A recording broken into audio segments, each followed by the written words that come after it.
স্ক্রিনে যার ফটোটা দেওয়া আছে আসলে আপনারা কম বেশি প্রায় চেনেন। তার নাম হলো ডক্টর মমিতা। সে একটা ডক্টর।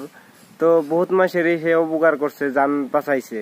শেষে আইসা তার জানই সে বাঁচাতে পারে নাই।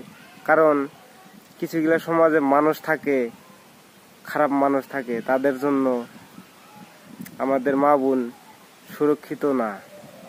আসলেতেই মা বোন সবেরই আছে, যেটা আমাদের মা বোনের সম্মান করা লাগে, শ্রদ্ধা করা লাগে। আমার মা ও বোন যে কথা, বেলেকের মা বোন একই কথা। তো এরকম কিছু সমাজে মানুষ আছে যেগুলা মানুষে নাকি সমাজে রাহাই চলে না।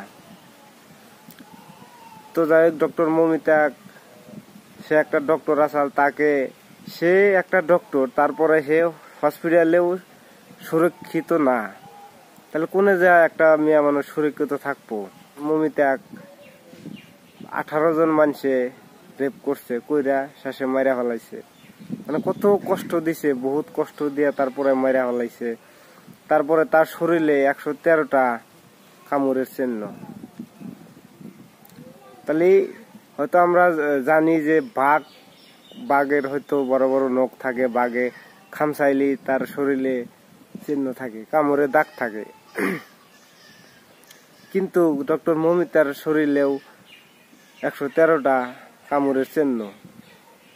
মানুষ না, আসলে জানোয়ারের থেকেও খারাপ। জানোয়ার তাও ভালোই আছে, জানোয়ারের থেকেও খারাপ। এত খারাপ একটা কাম করছে যে ঘটনা শুনলি আত্মা কাঁপে ওঠে। মাঝে মাঝে ভাবি আসলে তো আমরা স্বাধীন দেশে থাইকেও স্বাধীন না। কারণ স্বাধীন হইলি এরকম হইতো না। আমাদের মা বোন আজকে সুরক্ষিত কোনো হানি না, বাড়িতেও না, রাস্তাঘাটে, অফিস, হসপিটাল পর্যন্ত সুরক্ষিত না। তাহলে একটা মানুষ যাবো কোনে? তোরা সবারই একটা কথায় ভাবা লাগে যে মা বোন সবেরই আছে। হয়তো আমার মা বোন আমার কাছে যেখানে ইম্পর্টেন্ট, তো অন্যর মা বোন ওর কাছে এর থেকে বেশি ইম্পর্টেন্ট। এই বস্তুটা ভাইবা চলা লাগে। তো যাই হোক, আপনারা ভিডিওটা দেখলেন, কমেন্টে জানাই দেবেন আসলে ওই পাপিগুলার শাস্তি কি হওয়া উচিত। যেটা নাকি আমার ব্যক্তিগত হিসাবে একটা কথা কই, সরকারের কাছে আমার একটাই অনুরোধ, তাদেরকে ধইরা ফাঁসি দেওয়া উচিত।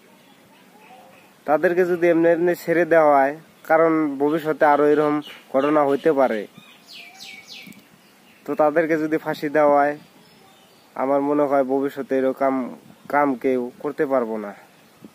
ভিডিওটা দেখলেন, ভালো লাগলে লাইক কমেন্ট করে ভিডিওটা বেশি বেশি করে শেয়ার করে দেন, যাতে সবাই পায়। তো আজকের জন্য ধন্যবাদ।